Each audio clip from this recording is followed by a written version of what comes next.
or wolf stove, then maybe there'll be some value for it versus like, I don't know, some lower one that's been around for a while. Okay. Or so like let's say it's a $2,000 fridge that came with the house. How would you know how much to depreciate? You have to make an estimate, Okay.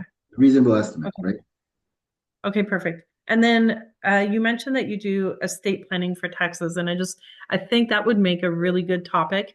Um, I know some people go to lawyers for estate planning, and I think there's a big difference between what a lawyer will do and what someone like yourself can do.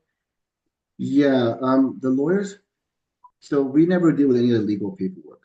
So the lawyers deal with the paperwork in terms of like creating a trust, for example. The lawyers do all the trust work and all that part. What we do is we kind of work with you to see does it make sense to make a trust or not.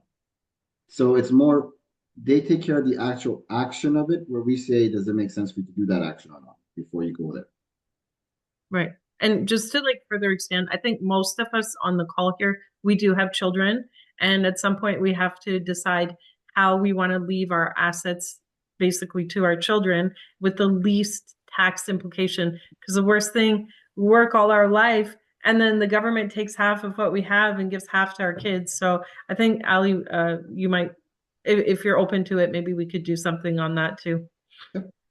And actually, the capital gains rules that are proposed that the Liberal government just proposed, like 67% we just talked about, quite honestly, the idea that I think most people think that the government did that to tackle and get their hands on estate transfers because Oh, that's that's a big because for example, if you have a property, if you have